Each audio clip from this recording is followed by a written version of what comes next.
The darkest of angels.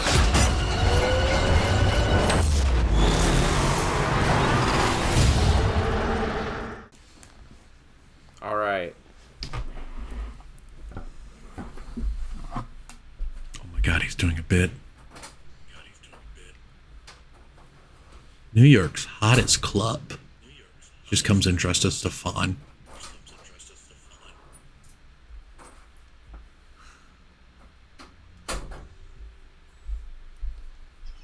I live, I die, living again. Whoa. I don't, wait, this is mostly empty. Wait, fuck. Fuck. Sorry, live Rein has crippling diarrhea, unfortunately. What's he doing? Welcome to the Bomb Squad, whatever the less edited ones are called. I forget. I'm The Rein, lesser host of the ones. evening. Sorry. Lesser edited. Huh? Oh, I thought he just said lesser, and I was like, God damn, Tim is right here. No, less editing. Like, there's not as many clips. This is not a secret. Or, I'm sorry if I'm being offensive. You're not. I'm just giving you shit. Do your thing.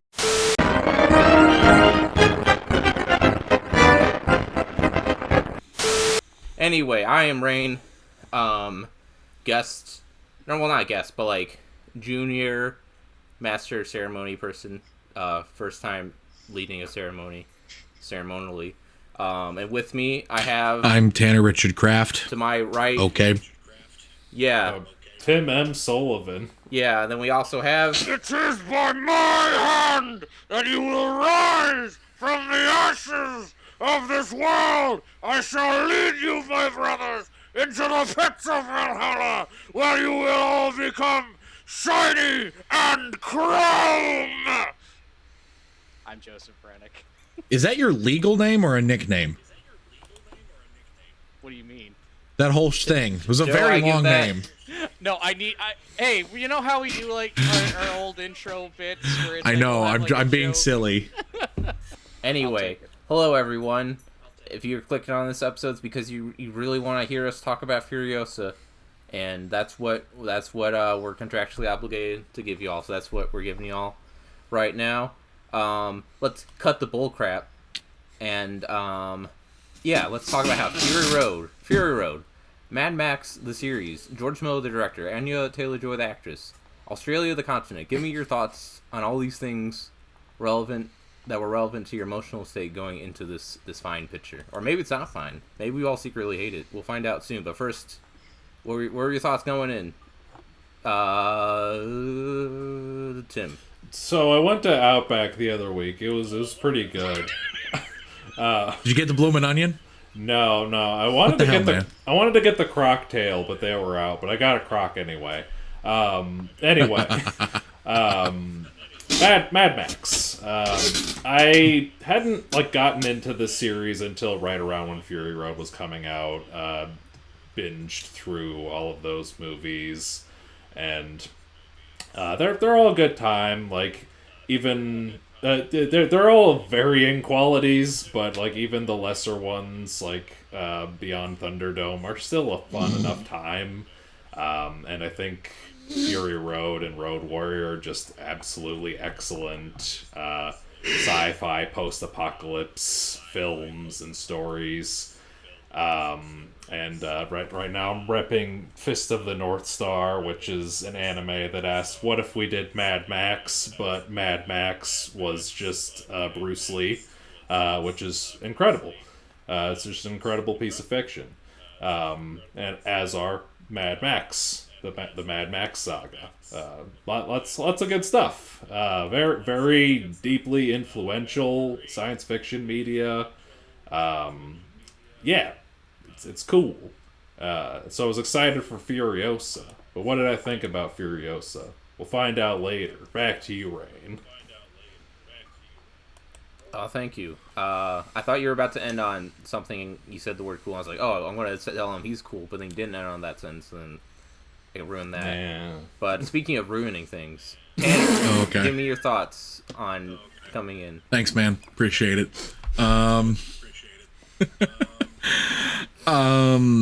I'm a pretty big fan of the Mad Max franchise. I sort of got into it a couple years before Fury Road, only because one of my favorite video games of all time, favorite video game series of all time in general is Fallout. And when I was a kid, I was really curious of getting into what Fallout's influences were. And the two primary influences on Fallout, as far as I can tell, was the video game Wasteland, and Wasteland 2, both are great games, and an influence on the video game Wasteland and also an influence on the video games Fallout is the Mad Max movies, which, as far as I can tell, sort of invented the idea of the deserty, post-apocalyptic nuclear wasteland. I don't know if that really existed in fiction before. I can't think of anything that came before it, and there's this sort of very specific manner, but kind of fell in love with it instantly. I watched them in order. I went Mad Max, Road Warrior, Beyond Thunderdome. The original Mad Max, it's kind of funny when you watch the first Mad Max movie, knowing all you know about it is, oh, it influenced Fallout, it's a nuclear wasteland, and then you watch it and I'm like, oh, that's just Australia. I think that's just what Australia's like, except gas is a bit more expensive. I imagine it's still like that. Actually, side note, my favorite thing I've been seeing lately on Twitter is a bunch of people making a joke that essentially amounts to, I like to imagine the Mad Max movies, it's just Australia that's like that. The rest of the world is still normal. And I'm personally in love with that. In Antarctica, Happy Feet is happening. In Antarctica. Well, actually, my favorite one is that in Australia, Mad Max is happening. In the UK, 28 Days Later is happening. In North America, Planet of the Apes is happening. We just have 3 simultaneous it went to shit events happening all over. But yeah, I was the first Mad Max, really funny. It's a great movie, but it's really funny compared to the other two. It is also, in my humble opinion, the only Mad Max movie actually about Mad Max. Yeah. The other ones are more just him getting into situation and things happening around him that he sort of tangentially influences. Road Warrior is an incredible film. The stunt work, the stunt work of both of the first two Mad Max movies are incredible. You watch it, and then you watch the behind the scenes, and you go, "Holy shit! How did nobody die?" Some guy almost did in that movie. Both of them, somebody almost did. Yeah, those movies are fucking nuts. Didn't like the stunt man on the first stunt break both of his legs? I think so. My favorite thing is in one of the stunts in the second movie, the guy didn't break his back, but he fucked up his back so badly that he needed to get surgery again because he fucked up his back in such a way that the original surgery failed. It's like, let's say you put a rod in the spine. He somehow dislodged the rod, essentially, as far as I can tell. Jesus. Watch the behind the scenes of the first two Mad Max movies. It's fun. Sort of like just instantly, it's like, oh, these are great movies. I had a lot of fun. Tina Turner in the third one. That's fun. Fury Road was incredible when I first watched it. It's still incredible. It hasn't gotten less incredible. It is still just my second favorite Mad Max movie, though. My fondness for Road Warrior will forever reign supreme. But in terms of just pure action, Fury Road is probably the best. There's just a lot of stuff going on Road Warrior, other than the action I just like a little more. I hate to say it. I think Mel Gibson's better in the role. Tom Hardy's great. I like Mel Gibson more. Not saying anything about him as a person, just him in that role. There's a South Park episode where they're just say what you will about Mel Gibson, but damn it, the man knows acting. Correct. I will say it's interesting because I think he's a better. I think Tom Hardy's a better actor across the board. But yeah, I do. If we're talking about who's the better Max, I do. I have to acknowledge. I think Mel Gibson gives the better performance. 110%. Mel is Max. For better or for worse. Mad Mel. Mel Gibson is also the guy in What Women Want, a movie that I have seen, I think, in clips 72 times in my life, but I don't think I've actually seen the full movie front to back. In conclusion, I love Fury Road, and when I found out that Furiosa was happening, I'm like, this should be fun. This should be exciting. That was 7 years ago. It's finally out. It's funny. I feel like this is actually the shortest distance between Max movies. Also, probably the least fucked up production timeline for a Mad Max movie too. Seemed like the fewest amount of things went wrong with this one. That we know of. That we know of. It's gonna come out in like a week that Anya Taylor-Joy's blind in one eye now, or some shit. Anyway, that would explain 1,000 Yard Stare. It would. It's a great franchise, and I was excited for Furiosa going in. Back to you, Rein. Oh, thank you. Very good thoughts. Very good thoughts all around. Joe, go. All right, please. I will. My turn. Okay, so I got all the Mad Max movies right here. It's gonna be a merch rep episode. This episode, but I'm gonna go through all of them real quick because I love these movies. Mad Max. So I actually have a very distinct childhood memory of the first Mad Max. I had no idea what the movie was, but I stumbled upon it on cable, and just judging by like the look of the characters and specifically Max's costume, and I was also aware of this at the time, but keep in mind I'm also like 8, so I don't know any better. For a second, I thought it was the 1980s Dolph Lundgren Punisher movie. Specifically because the scene that I stumbled upon when I found it on TV was the scene of his wife and child getting murdered. So I thought it was just the 80s Punisher movie. Partially because the 2004 movie had come out around that point. But needless to say, seeing that image, even though it's not as graphic in the original movie, that image kind of sticks with you when you're 8 years old. Seeing a wife and child get fucking murdered. But having revisited as an adult, because I had known of these movies' existence for a while, and I had been meaning to watch them when I was a teenager, long before Fury Road was even a thing. First Mad Max, it's fine. It's fine for what it is. It's a decent origin story. You at least get a little bit of a character in Max, which you might as well get used to it now, because there's not going to be much later on. It's very funny knowing that movie was mostly paid for in beer. Everyone's salary was literally beer, but then again, I think Australians just love beer, so they won't really complain if you pay them in beer. So yeah, that's my thoughts. Mad Max 1. Mad Max 2. Don't really need to say much on this one. Far better movie. Takes the concept to a new level. It's a lot darker, a lot grittier, a lot more fun action. Probably the best up until Fury Road. Beyond Thunderdome. It's fine for what it is. The Lost Boy stuff, it's whatever. I don't hate it, but it doesn't really add anything for me. But like, the town, Master Blaster, Tina Turner, the Thunderdome itself, the song Tina Turner writes in it, all good stuff, all fun, still a decent movie. And now we're on to this bad boy, which I have even less to say about, because what the fuck can I say about Fury Road that hasn't already been said? That movie is fucking incredible. It's still fucking incredible. I think the only thing that I can add to it is, so I've been watching a lot of movies on edibles recently. Surprisingly, Fury Road is not a terrible vibes movie. You have to get past the first 15 minutes, though. Because the first 15 minutes of that, when you're high on edibles, it looks like you're in the pits of hell. And you're not having a good time at all. Once they get in the cars and the chase starts, then it's just pure good vibes the rest of the way, and you're having fun with the movie.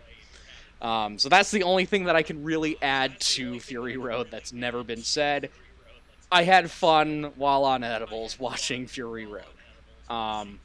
So, yeah, Fury Road, awesome movie. Saw it twice in the theater when it came out. And I don't normally see movies twice in a theater, at least not in an era when I had to pay for movie tickets. I don't have to pay for them anymore now that I work in a movie theater. But Fury Road was a special occasion because, yeah, I needed to see that on a big screen again. So going into Furiosa, I was cautiously optimistic. I knew a lot of the practical work wasn't going to be in it like there was in Fury Road. I mean, a lot of that movie is a lot more CGI than you realize, but that practical stuff is impressive. So I found out a lot of it was going to be lessened for Furiosa, so that worried me a little bit. And I also had to go in with the mindset that it's not going to be Fury Road. Had to tamper my expectations. Because, I don't think anything is ever going to be Fury Road. That is a once-in-a-lifetime movie that is never going to happen again. So, tampered my expectations, made them reasonable. I liked the cast. I loved the previous movie, and I just wanted more Mad Max. What did I think about the movie? We'll find out later. Back to you, Rein. Thank you. All right, lovely hearing all your thoughts. Now it's time to balance it out with my thoughts. I actually have only seen two Mad Max movies. Fun fact: I've not seen the Road Warrior, which I know is like the blueprint. Obviously, even though it came out second, it's like I understand it's like the blueprint, like of everything post-apocalyptic, like any especially any visual media, about that uses that setting. I know. It just hasn't happened. And then Thunder Road or Thunderdome. I know Thunder Road, very different movie. I want to see Jim Cummings' Fury Road. Shout out Jim Cummings. He'd be a great war boy. Let's. Oh, 100%. Holy shit! But he can be my war boy. I know. And then I guess the interesting thing about the first Mad Max, I haven't seen it since like maybe high school. I had a good time with it. Something I do think is very interesting about that is like a very the Road War is like the template for when we think of post-apocalypse, but the first one is kind of like this. I think it's interesting how it's like this soft post-apocalypse, like everything's falling apart. There's still like some semblance of society, and I think that's kind of interesting. I think first one's like more media should be in. First one's like mid-apocalypse. Yeah, like I remember one of the first features I wrote. I was trying to go for a similar sort of vibe, but less said about that, the better for sure. And then Fury Road, it's literally perfect. What do you say about it? I remember when when I was trying to show my girlfriend, I might try and hold back on like trying to be like film bro-y, but this one I was like, nope, this one is too good. I do not care how I'm coming off. We have to watch this one, and because it's perfect, it's beautiful. I'm struggling to think of things to say about it. It is Kino, as some people say. Hate that I said that. I don't know what else to say about it. And also George Miller, a great guy, seems like a cool guy. I for one really liked his Genie movie. I don't know what the streets say about his Genie movie, but I for one was a big fan of his Genie movie. You still need to see it. I've never seen it. It's pretty decent.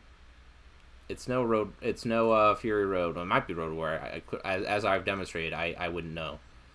But yeah, wonderful guy. Too bad he's like old. I want him to be able to make like 50 more Mad Max movies. Speaking of, he made another one recently. Did you guys know? Oh shit! That's Did he? I didn't know if you knew.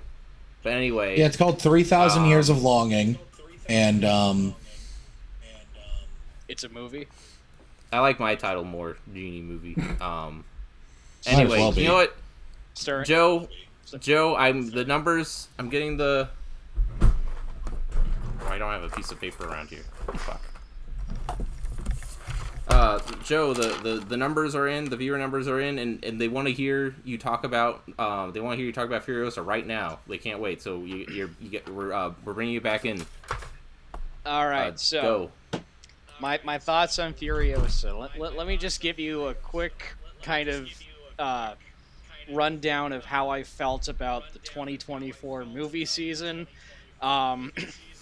In my opinion, I think the movie season this year has been a humongous dry spell. I've not been very crazy about most of what's come out. That includes Dune Part 2. I mean, if you've not seen our previous episode, you can find out my thoughts on that. I mean, there's been stuff that I've liked, but there's not been as many bangers as I had been hoping for this year. I don't know if part of that is because we had the strike last year. I don't know if part of that is still after effects of the pandemic. I have no fucking idea, but needless to say, I have not been very hot on movies this year. Minor exceptions. So let me just be the first to say that Furiosa, in my opinion, is the best fucking movie I've seen all goddamn year. It's everything I'd been hoping for some of these other movies to be. Finally a fucking masterpiece. Some good fucking food. I love this movie to death. So much so that I'm gonna do some rep for my work here. But today I bought the Furiosa pint glass. There's Chris Hemsworth. There's Mr. Morton Joe. You can buy these right now at your local Alamo Draft House while supplies last. And also today, because I got to take one down. No. It's just a merch rep episode because I got the poster. It has Furiosa. Yeah, and I don't get posters for movies that I don't like, unless I'm getting them for a friend or whatever. But yeah, I fucking love this movie. Where to begin? I mean, again, like I said, it's no Fury Road. But like I said on the previous episode, where we talked about Kill Bill Volume 1 and Volume 2, I view this as the Kill Bill Volume 2 of Fury Road. It is by far and away the more character-driven piece. There's a lot more character work in this. The movie actually takes time to slow down and actually address those characters and their backstories. On top of having crazy-ass action, this movie is almost... I think it is 2.5 hours long, and you do not feel that runtime at all. This movie goes by so fast, and I wanted more of it. It's like, say what you want about CGI action scenes, but I don't want to hear you guys shit talking that... I think it was 17-minute long truck chase, which is easily the highlight of not just the movie, but of the year 2024 in movies. That truck chase is fucking incredible. And it has that little guy in it, the little guy hiding in the tank. And we stand that king. He gets to take pics with Anya Taylor-Joy on set. Suck on that, people who picked on him. But yeah, what else do I love about that movie? You get more of what you loved in Fury Road. Immortan Joe comes back, and like you get to see him be a more cold and calculating villain. Like you understand kind of who that character is in Fury Road from what you get to see of him. But here you get to kind of see the gears in his head plan things out, and just kind of how that villain works, and how his mindset works. Standout actor is Chris fucking Hemsworth, giving it 120%. I did not realize that man had a fake nose until someone pointed it out, because I was just that invested in the movie. I didn't give a fuck that it was a fake nose either. Fun fact about that fake nose, by the way, same prosthetic they used on Bradley Cooper and Maestro.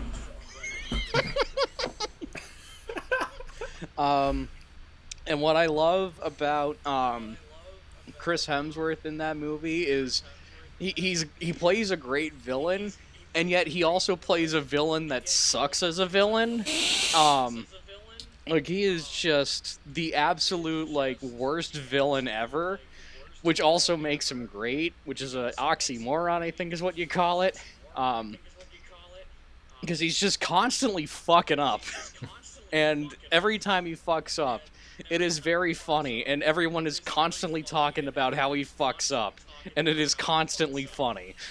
I will probably have a lot more to say in general discussion, but I should share the floor. I'm passing it back to you, Mr. Conversi. Thanks. Aw, shucks. I appreciate it. We'd love to hear it.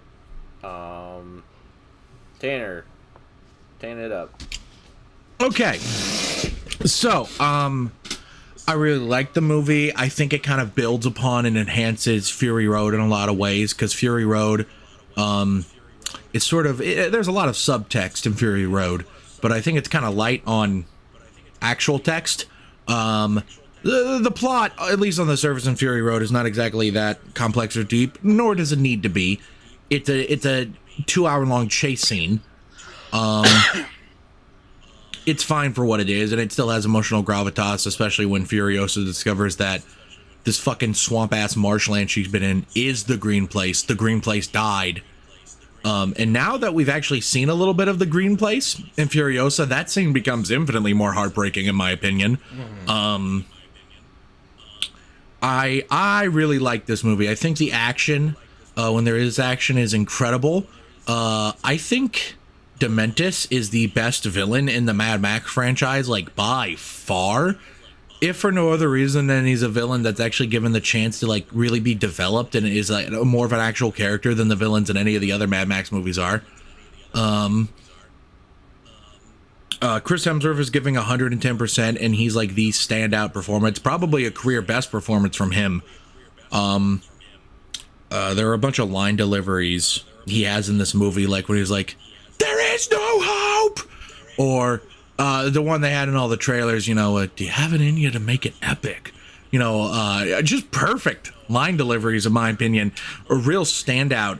And then there's also, like, throughout the movie, the entire movie is great. Anya Taylor-Joy is great, even though it's crazy. Takes an hour for her to show up. Did not see that coming going in. But it was cool that it took that long.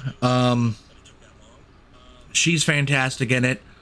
The entire cast is great in it. I want to give a shout out to Tom Burke, who was great. And if it wasn't for Chris Hemsworth, for me, he would be the standout.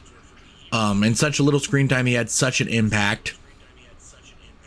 And then, you know, the entire movie, it was really funny. It was unexpectedly funny. I think the thing that made me laugh the hardest was near the beginning of the movie when Chris Hemsworth talks to, like, one of his goons and he's like, "Take your clothes off," or whatever, and that guy's like, "I only take orders from the Octoboss," and you hear that and you're like, "What the fuck are you talking about, man?" And then it pans to this guy and you see him and you're like, "Well, yeah, that is the Octoboss. Yeah, that makes perfect sense." Like, you see the Octoboss before this, but that's like the first time it's even focused on, and you're like, "Oh yeah, that." Well, there it is. A lot of great little things like that.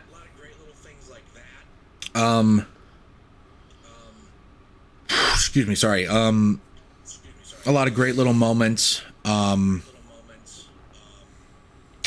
grimaced like hell when she got her arm fucking smushed. When the way it happened, I was like, "Oh!" Yeah. I do have some minor nitpicks of the movie. Sorry, forgive me. And really, it's just one major thing for me. Near the like when we're getting closer to the third act. Not really the third act, more in the middle of the second act. There's a moment where Tom Burke's character says, "All right, come with me. I'll teach you everything you need to know about the wasteland." And then 30 seconds later, "Well, I've taught you everything there is to know about the wasteland. You're ready to go on your..." And listen, I understand what George Miller's doing there. I understand we don't need like an hour of fucking movie. The movie's already 2 hours and 40 goddamn minutes long. We don't need more movie to expand upon that. But it kind of like made Furiosa's like advancement in skills just feel really weird to me, because we saw none of it. Not even like a cheesy little montage or something. And I don't know what the best way to do that is with the way they wrote this movie and with how character focused it is. I don't know what the best way to do it, but it didn't like land correctly for me personally. It just felt weird seeing like them being like, yeah, we're gonna develop each other, and then like, yep, well, like how fucking long was she doing that for? I don't know. And then the fact that she was doing that for also led to the question of how come none of these fucking morons put 2 and 2 together to realize Anya Taylor-Joy is that girl that ran away all those years ago. But then I remember and then I remember his Morton Joe's sons are called Scrotus and Rictus, and I stopped caring. So, or the fact that there's a guy in a suit, except he has exposed pierced nipples that he's constantly fondling. Do you guys? It took me like halfway through the movie to be like, that guy's fucking playing with his nipples. What the hell? What's this asshole doing here? The people eater is what his name is. He sure is a people eater. Meat on them bones. Goddamn, he's eating something. I can tell you that much. Big boy. But you know, these are all minor nitpicks, and I kind of love the way it just sort of perfectly ties into Fury Road. I feel like you could start Fury Road immediately after this, which is really fun. I like that Max was in this movie. I like how Max and Furiosa essentially met before they met. Because I don't know about you, but I got the implication that Max is the one that dragged Furiosa to the maggot farmers. But he just didn't get any closer than that, which would explain why he was still shocked to see all the green stuff at the Citadel. Because he didn't get that close when he dragged Furiosa in. But that would be perfectly in line for Max's character. The guy can't help but try to help.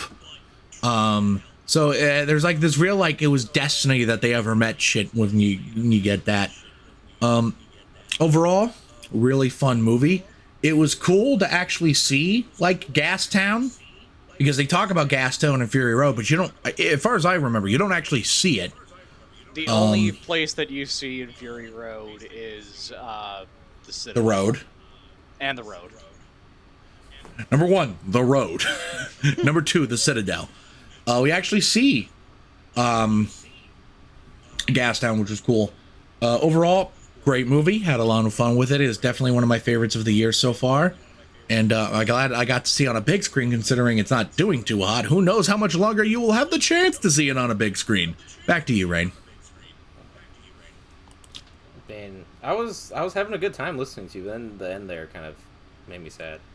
Yeah, thanks for bringing the mood down, Tanner. You're welcome.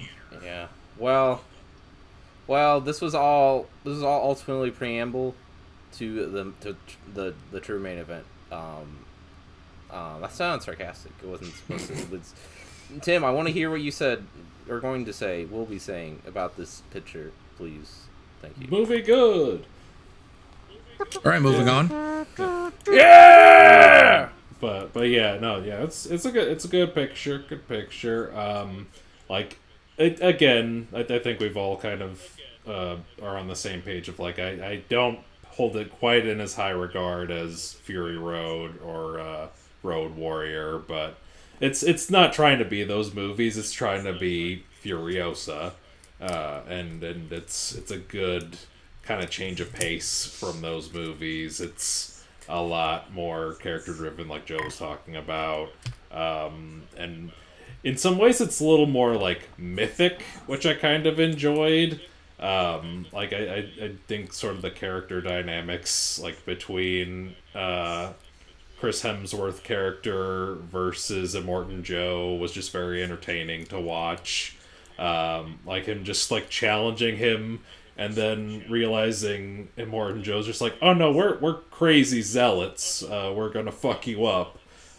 Just very funny to me. And yeah, the tale of Furiosa is, you know, very captivating. And like Tanner mentioned, I was expecting more Anya Taylor-Joy. I was not expecting her to arrive an hour into the movie. But I thought both of the actresses that played the character like did a good job of capturing her at those ages. And I liked sort of seeing her become the character that you see in Fury Road. I thought that they captured that really well. And like, if you've seen Fury Road, like obviously you're waiting the whole movie for her to lose that hand. And you're just like, when's it gonna happen? We know it's gonna happen. When's it gonna happen? And then it gets hit by the car, and I'm just like, ugh, yeah, that's rough. That's grody. That's rough, buddy. It's rough. Like me and Cody were kind of like comparing the Mad Max series to the Evil Dead series, because I think there are some kind of interesting parallels. Like the first one's that sort of like scrappy, low budget one that's, you know, sort of more of a cult classic, and then the second one sort of that like legendary status and ultimately influential one, and the third one's the goofy silly one, more or less. And then the reboots, you know, bring a little bit more of that edge back, which I think is it's interesting how there's that sort of parallel there. But we're not talking about Evil Dead. We're talking about Furiosa, and Furiosa is here with a fury, and yeah, it's a good picture. I'll probably have more to say. A lot of killing. And again, I think I mentioned this, but yeah, it's a lot gnarlier than the other Mad Max movies. Like Fury Road has a lot more like just quick, like there's a little bit of gruesome stuff in there, but it's a lot quicker. This one like lets you sit with some of the gnarlier aspects of it. Like after she loses the arm and she's in the maggot farm, and it's just a feast for the maggots. It's yucky, and yeah, a lot more of that kind of stuff in this one, which you know, again, it's a different, it's a change of pace from the previous ones, which is interesting to see. And I'm interested to see whatever Mr. George Miller does next with the franchise. So hopefully he can make another one that makes it into a theater. Hopefully this one picks up the pace as far as like box office success. I'm not too optimistic about it, but we can hope. I think they made an announcement that they are putting a massive hold on what was going to be his next movie called Mad Max: Wasteland. So sad. I hope that this movie picks up steam so that can get made. Because let's be honest here, George Miller's fucking 80 years old, and he's putting directors in their 20s to shame. Yeah. Let him make as many of these as possible. I don't care if these lose money. Just let him make them. They're all good. Yeah. Let him do what he wants with the time he has left. Like, he made the fucking Road Warrior. He can do whatever he wants in my book. That man made Happy Feet. He made Happy Feet. I don't want to live in a world without penguins. And I don't want to live in a world without Mad Max. So I hope we get more of these. Back to you, Ray. And we don't want to live in a world without you. Just kidding. We still have a lot left. I just wanted to do that. Right. But yeah, no, I, like any self-respecting human, I had a great time with this picture. Also like every human, I was like, well, it's not Fury Road. It's not trying to be Fury Road. But, you know, I guess even the obvious must be said sometimes. Like, I did spend a lot of the time, like, kind of missing, like, kind of the beautiful simplicity of Fury Road's, its plot. Whereas this, I don't know, like, I loved every, like, individual scene for sure. But I guess, I guess it succeeds as being this big epic. But, maybe I avoided, much info on this coming in, and maybe I just, I don't know. Maybe if I came in just expecting it not to be another go at Fury Road, maybe I would have. I don't know. There was a part of me that was disappointed. I think that disappointment's mostly faded away as I've set with what it's trying to be and what it is going for.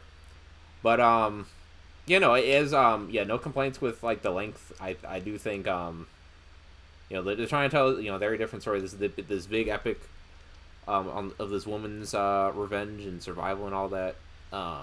Sticking to her ideals and whatnot. Kind of not doesn't push the mold too much, I guess, when it comes to a lot of revenge stories, but it's still definitely a good execution of it, for sure. Like everyone, Dementus, the perfect villain. I love it when he's getting sad. He's like, I'm going to be Dark Dementus now. That was a good bit. I didn't imagine that. Yeah. Yeah, notice everything. I really hope, Chris Hemsworth. I really hope he gets remembered as an MVP because this has to be like his best performance, and I'm sure he has other great performances in him. Hopefully he's got a great career ahead of him. And then obviously Anya was great in it. All the just like as a lot of the advertisements pointed out, like she didn't even have to say much. You really stretched those acting muscles, but it all paid off. And what was I gonna say? I will say hot take alert. I enjoyed the Tom Burke's character, but I will say the whole time I just felt like he was like, if you were playing like some sort of wasteland RPG, and like you go to the character creator, he would just be the default character. Like just before you could customize him, that's what he would look like by default. Like the same, that's his 100%. starter armor, starter haircut, starter every preset. Which once I realized that I couldn't unsee it. But and then I guess another big thing for me is I think like fiction writer internet people, I think they get a little too obsessed with the concept of world building. Yeah. They treat it like it's one of the most important things, and not like just like a nice supporting element. But even as someone who I think people need to shut up about world building, but in general, but the world building here is pretty amazing. It was I had no complaints being able to visit more of this like beautifully miserable world, and seeing more of the spots and all the people, and but yeah, beautiful, perfect movie. And then I guess this is a jumping off point for general discussion. I wanted to ask, like, when it comes to like the production design / like kind of like side minor characters, just like what aspect of the world, be it props or be it side characters, would you guys say was like some of your guys' like standout favorites? And then I guess as general discussion goes, I will stop pointing I will tell the snipers to stop pointing guns at people and telling them to only talk when I tell them to talk, so you guys could talk when you want to talk, so you can start talking now. Shouldn't we cut to an ad break? Oh shit, you're right. Hey guys, you like how movies are like moving images? But what if all the moving images were still images and then you crush them together into a cool piece of line art that I would get if I had the spending money? But I don't. But if you did, I would unironically, everything I've been saying this episode sounds sarcastic and ironic, but I would unironically think our movie palettes that were sponsored by Movie Palette are awesome. If you put in this code, Taryn, what's the code? Squad 15. Bomb Squad. Yeah, put in Squad 15. I'm going to put some words for links. There'll be a link probably in the episode description. Literally check them out. Literally buy one, because they're cool. You can get one probably for definitely Fury Road. I would be shocked if none of those movies had one. But you can get one for Happy Feet. That was a movie you can palette. And now back. All right, no more stalling, Tanner. You guys gotta start telling me your favorite production designer, or I'll cry. What? I love the Chariot. Like that was my general discussion question. Real big fan of the Octoboss. Just putting that out there again. Love the Octoboss. Oh yeah. The Octoboss is my father. I love his kite. I love that big that big kite you see at the beginning. You're like, I thought I was watching I thought I was watching why am I blanking on not Don't Look Up. Up? Nope. I thought I was watching Nope for a second. So I'd be like, do you mean just the movie? You just mean the movie Up? No, Nope. The Nope alien. You know, the big, like, it looks like... Jean I thought jacket. the big octopus kite looked like the Nope alien. Jean jacket. Yeah. That was the joke I was trying to construct. But yes, no, and I loved when during the 17-minute chase, when the guys, they're like, oh, we gotta do our secret technique. That's The Bobby Knocker. But then they fly. They fly now. They fly now. But good.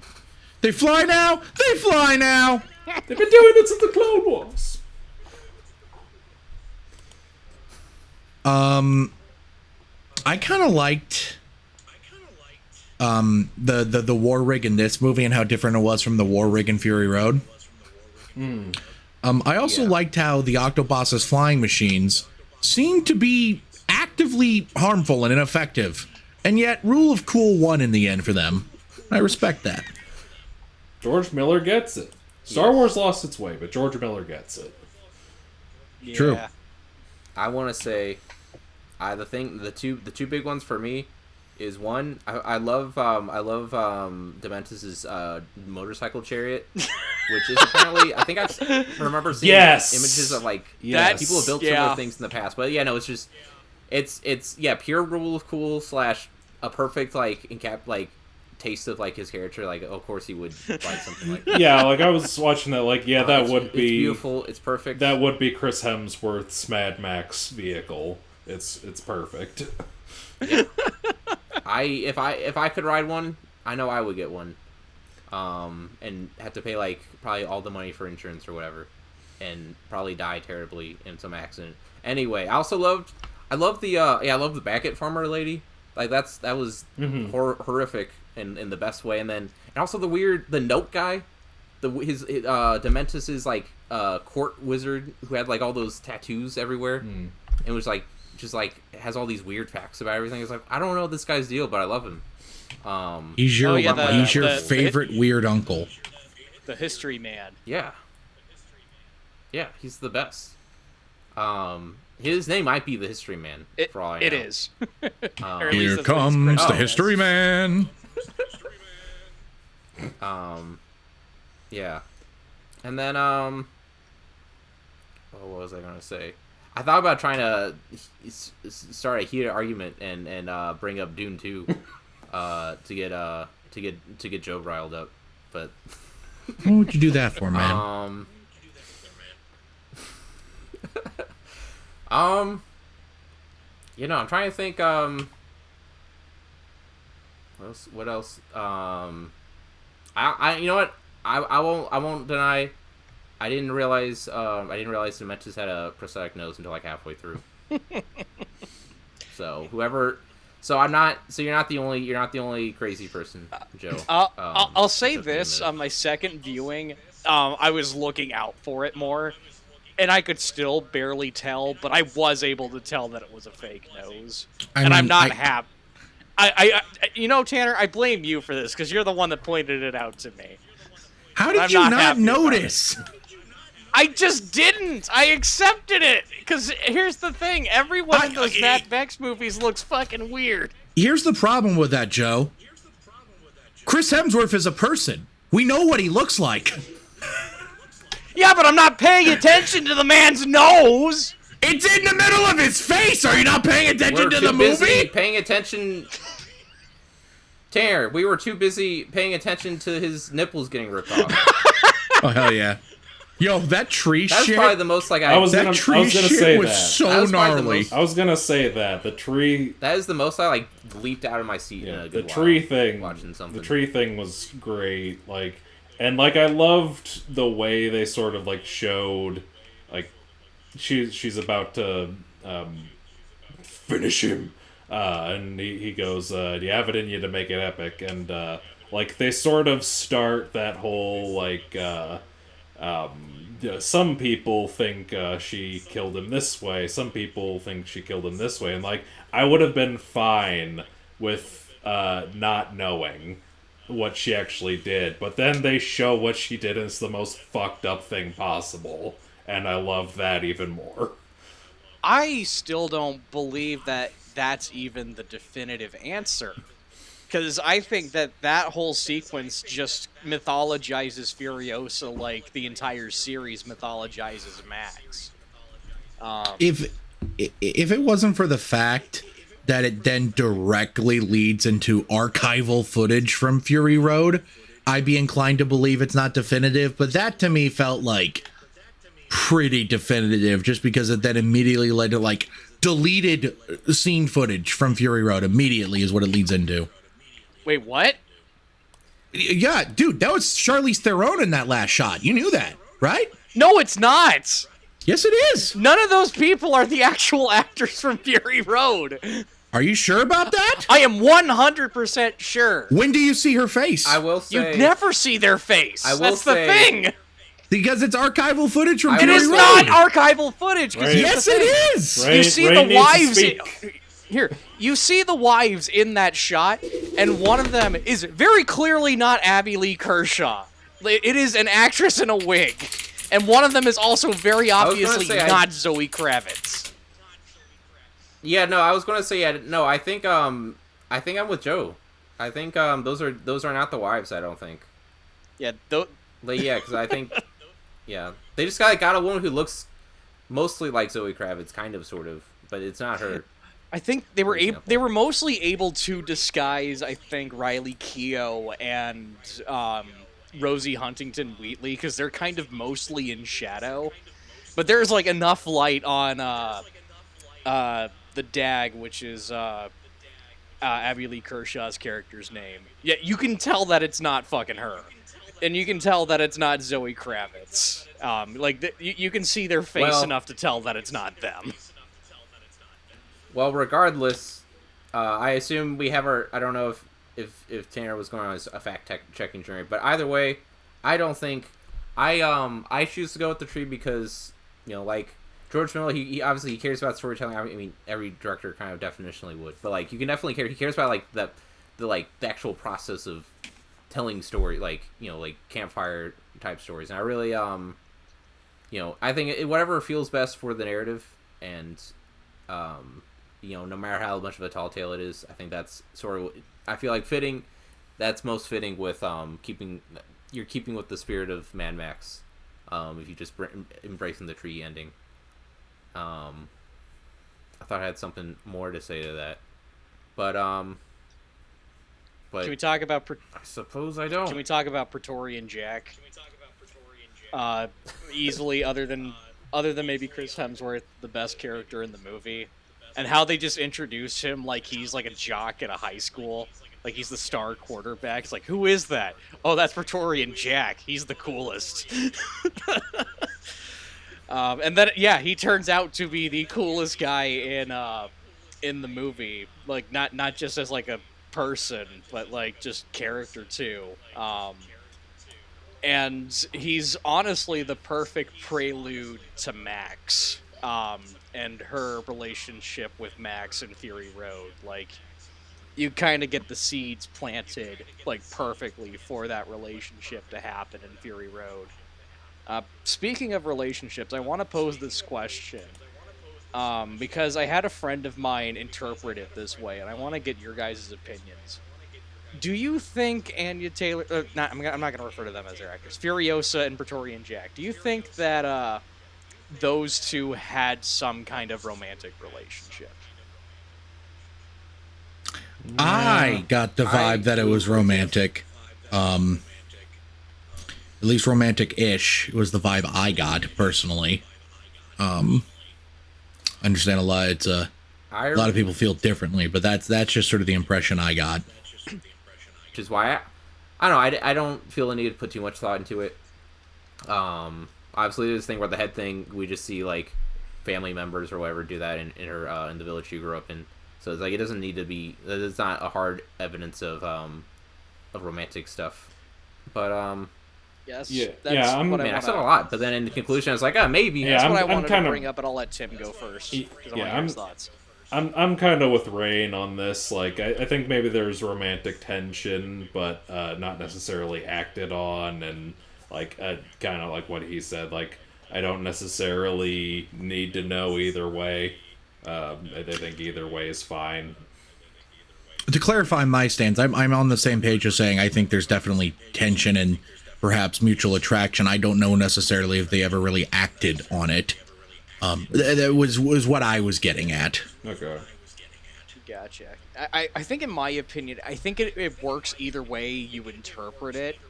But the way that I just kind of interpreted it, and specifically my coworker pointed this as their piece of evidence that they had romantic tension, was the touching of the foreheads. I never viewed it as a romantic gesture. I viewed it as a, hey, I trust you and I know you trust me. Because in that time frame that we never get to see, as Tanner mentions, which, I mean, I personally don't think we really need to see after having a 17-minute long action scene of war riding, or whatever they call it. I'm certain at a certain point that trust started to build between the two characters, and it got to a point where Furiosa trusted Praetorian Jack enough to be like, this is where I come from, this is some of the things that we've done in my culture, and not necessarily giving the place away, because that's her duty to not let anyone know. So he's picking up on stuff like that.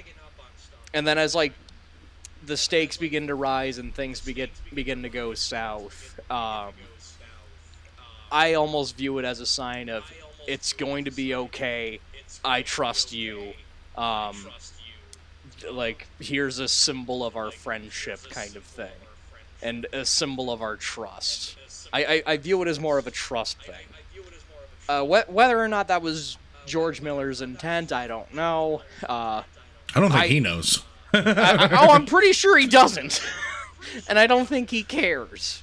I think George Miller's knees deep into writing the script for Happy Feet 3, actually. But regardless of how you interpret it, I think it works either way.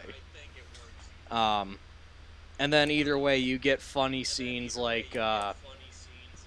I'm transitioning here. I want to talk about... Congrats!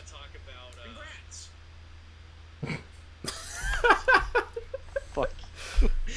All right. I want to transition and talk about Dementis' plan to take over Gastown, and how it's basically a wasteland version of an F-Troop skit. Where it's like, all right, we're gonna disguise ourselves as war boys, and we're gonna make it look like we're fighting, and then they're just like very like blatantly missing each other, and they clearly catch on fast. Again, this just goes to show how much Dementis sucks. His plans are fucking stupid. You know, one thing about Dementis I really like, and a lot of other people have pointed it out too, is how, in my opinion, similar he is to Max in a way. Because I think similar to Max, I think Dementis is running away from the guilt of his children dying. Because he mentions how he used to have a kid, and it's clear that he wants little D to be like a found family for him, how desperate he is to have that sort of familial connection with people. Which I think is a lot like Max. I think especially in the sequels, Max is just constantly running away from his guilt and pain. And I think Dementis is too. They're sort of like these two sides of the same twisted coin. And I also don't think it's a coincidence that Chris Hemsworth, his facial hair, basically identical to what Mel Gibson was rocking in the mid-2000s. Just pointing that out there. You're right. So yeah, no, they wow. You sure succeeded in making me feel dumb, because I honestly didn't even pick up on the similarities. But yeah, no, it's pretty blatant now that you point it out. Yeah, and that's what I like about it. It's like, and I think it also kind of explains why maybe Furiosa will be so distrusting of Max. I mean, more so than the bazillion of good reasons he gave her. I think there's also the sort of subtext of Furiosa was reminded of Dementis at least a little bit. So, Yeah. there's that. Fair. You know, that true that, as they say. Who's they? was I gonna say? Who's they? So how about the 40-day Wasteland War? Oh yeah, no, I love the editing in this movie too.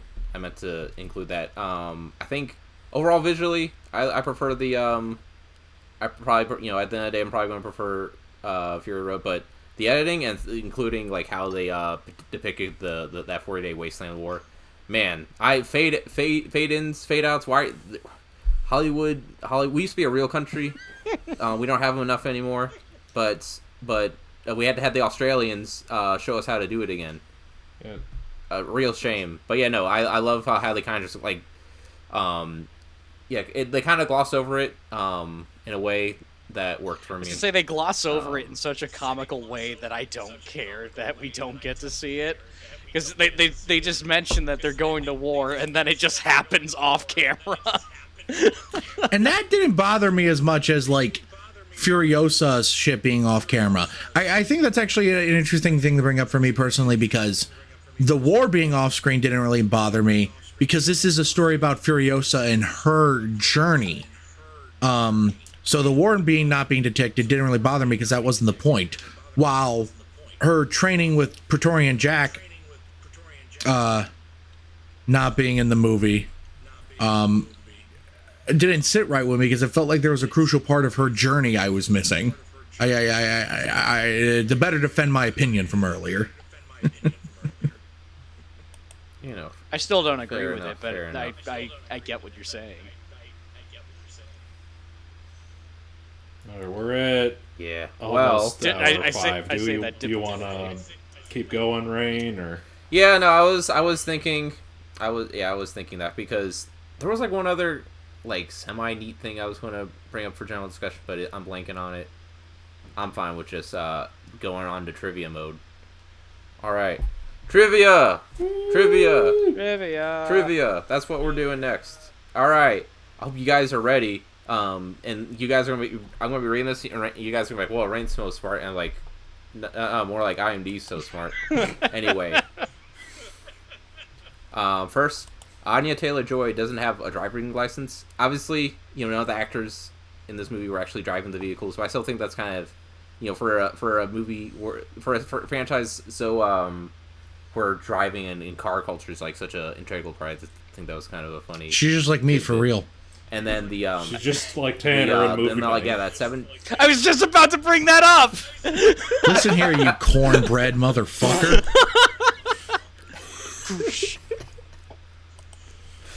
Oh damn. Well, we'll definitely have to include a clip of that then. Anyway, next, the 17-minute action sequence in the film known during production as Stairway to Nowhere. The sequence marks a turning point for Furiosa. It took 78 days to shoot, and close to 200 some people working on it daily. The day it finished, production got a stairway. They all got Stairway to Nowhere wine. George Miller talked about this project after the release of Mad Max Fury Road 2015, but it took him 9 years to make and release it. Development had stalled. I guess this isn't really a fun fact. I feel this is almost common knowledge. Anyway, I'll finish it anyway. Development stalled for several years due to back-end compensation disputes between Miller and Warner Brothers over Fury Road, but those were eventually settled. In case you're only like, man, why'd they take so long to make it? Was it really just the strikes and COVID? It's like, and the answer to that would be no, you fool. Stupid. At 148 minutes, this is the longest Mad Max film to date. Mm-hmm. And then Chris Hemsworth revealed that Dementis' voice came from a combination of a carnival barker, his own grandfather, who he was quick to point out was a lovely man, and a seagull. Which is just, man, Chris, you maybe you are the best Chris after all in that whole in that probably dead meme, but it was all it is and always will be Chris Pine. Excuse you. Real quick. I mean, at the end of the day, I'd probably say he seems like a cool. Of all the Chris's, he'd probably be the one I'd be most down to meet. But I don't know. Give us some more Dementuses, and maybe we'll change our tunes. Or anyway, Tom Burke was nearly moved to tears when his character Praetorian Jack was described as noble and heroic because his previous roles were lousy people. So that's nice. Real quick. And then yeah. If you want to rattle off some more trivia, I need to pee. That's fine. I only had one more thing. Shit. And then I was going to end it. If you want. Anyway, George. If you need to go, you can pause. Yeah, I will be right back. I apologize, guys. All right. It's all good. Man, I know this whole hosting thing. I mean, being on the podcast is still, I'm still like a little rusty, but hosting, it's rough. You understand now. It's tough. It's a change in gears. It's tough. Yeah, like having to say so many sentences and not and get lost in thought like that. What the fuck? It doesn't help that I think I noticed with my job, because like my social interaction has like decreased so much, like I've genuinely, my like ability to like hold a conversation is like significantly worse than it was before I took this job. So I also blame it on that. Blame it on the alcohol, baby. I was thinking that's such a funny music video. How it has freaking the music video for that song. It has what's his face? Solo director. Why am I blanking on his name? Ron Howard, TV actor. Ron Howard. Ron Howard's in it. I think Rick Rubin's in it. They're all these people that go to the club with Jamie Foxx in the music video. I think it's a fun fact. Speaking of fun facts, for the final fun fact, George Miller hired ex-convicts as supporting artists for the film, which I think is neat. Attaboy, George. Also, yeah, good for you. And now we're at the end, and before the end, if there was anything people had to say, kind of like at that moment in a wedding, dramatic wedding movie scene, if you had anything, say your piece now or hold your tongue.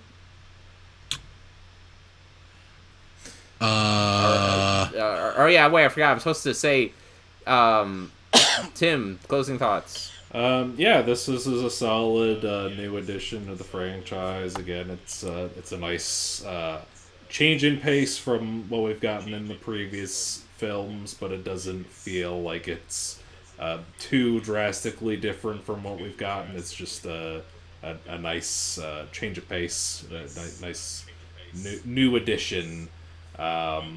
I remember, like, right before seeing the movie, I was like seeing all this stuff on Twitter about the bad CGI, and like I was looking the whole movie and I didn't see it. Where was the bad CGI? I saw CGI, but it was fine. It was yeah, overall good movie. And hope he gets to make Wasteland, because he's given us so much good stuff. Back to you, Rein. I think they should just replace the joke I think Tanner said earlier about writing Happy Feet 3. Just take your script for the Wasteland and make it Penguins. I think that will sell. I honestly think there's a very real chance that Happy Feet started development as a Mad Max movie. I have no proof, but it just feels right. Oh, damn, I need to rewatch these movies. And Babe. What a director. He only directed the sequel. He co-wrote the first one, but he only directed the sequel. Oh, gotcha. Good to know. Joe. All right. What are your closing thoughts before, yeah. All right, my closing thoughts. I fucking love this movie. There's only like a few other movies that I'm excited for this year. I'm not really excited for that much this year. It's going to be very hard to top this. It's got very tough competition. I loved this. This was everything I wanted Doom Part 2 to be, and it just makes Doom Part 2 look even worse by comparison. I fucking love Furiosa. Go see it. Give it some legs. Especially if you want another Mad Max movie with Tom Hardy as Max. And I would not confidently say Tom Hardy is going to be Max again, personally, but Probably not. Yeah, I think he's over that. But well, hold on. Either way, let George Miller make the goddamn movie. Let him make it. Go give this movie some legs. Don't wait for it to come out on streaming. Go see it on a big screen. Go see it in IMAX. Go see it in a regular theater. Come to my work. We're playing it in the Big Show, our biggest screen ever. That's where I saw it. It's the best place to see it, baby. Yeah, fucking go see this movie. Give it legs. I want more Mad Max. Back to you, Rein. Man, you know what? I'll say it. I think I'm still undecided. I think I might like Dune 2 more. I said it. I know my life is forfeit now. Fair enough, maybe. Rein, don't worry. That is the popular opinion. That is the popular opinion. Oh. Sorry, I guess Joe is I think you're all fucking I don't know, nuts. I guess I haven't heard anyone else compare the two. But anyway, Tanner, more like give us our closer thoughters or something. She fury on my oats till I Back to you, Rein. I know, I loved that. I loved the movie too. It's I guess my closing thoughts.